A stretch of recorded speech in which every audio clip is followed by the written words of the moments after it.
Welcome all back to Animal of the Week. This time we're looking at the Saimaa ringed seal. It basically looks like any other seal except has little rings on its fur and its finish. These seals live in only one place in the world, Lake Saimaa in Finland. You may think, one lake? How can an entire species live in only one lake?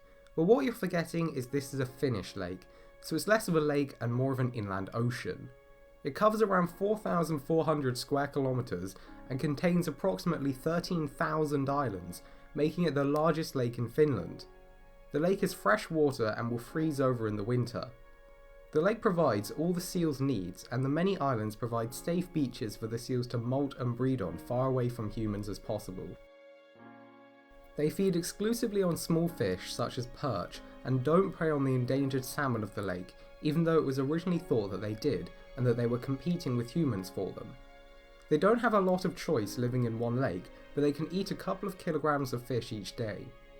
These seals dive down for up to 15 minutes at a time to hunt fish, and it has been observed that dives last longer from spring to autumn, which is thought to be because there are more fish available at these times.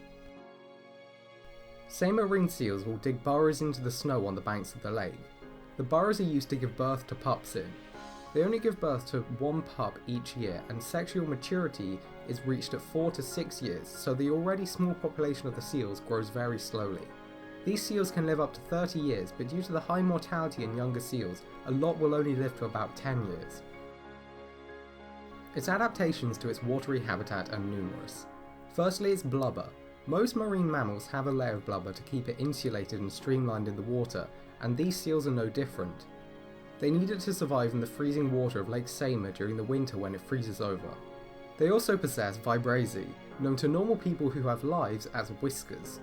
These whiskers, like a cat's, are used to sense the seal's surroundings and decide if they can fit through a certain area in the lake or not. They are also used to sense pressure and sound waves in the darkness of the lake to tell direction and to find prey.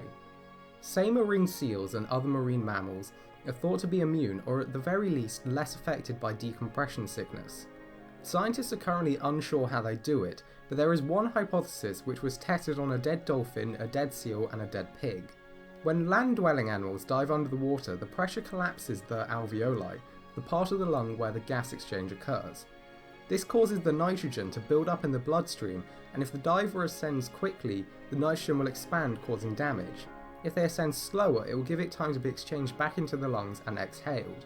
What's different in marine mammals is that when under pressure, part of the marine mammal's lungs will collapse and the other part will stay open. Blood flow will mostly go through the collapsed part of the lung, minimising the amount of nitrogen exchange, keeping most of it in the lungs and out of the blood, but still allowing CO2 and oxygen to be exchanged due to their different solubilities. This means that there will be little nitrogen in the blood, and so when ascending, there is less of an effect of the nitrogen expanding and causing damage. Saimaa ringed seals face no natural predators due to living in a single lake in Finland. Its only threat comes from humans, and because of us they are classed as endangered. In the early 20th century, it is believed that there are around 1,000 individuals, but of course, even with so few existing, humans still decided to hunt them on a large scale.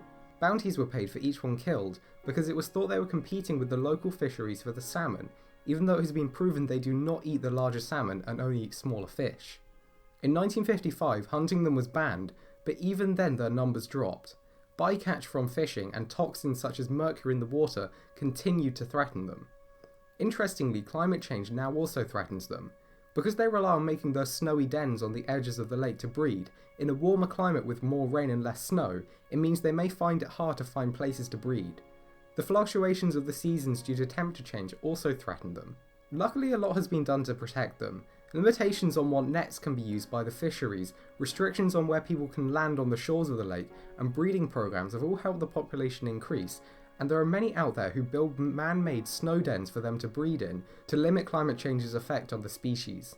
All of this has culminated in an increase in the populations from an estimated 120 in the 1980s to now around 390. Thank you for watching this video. I really hope you enjoyed it and learned something new.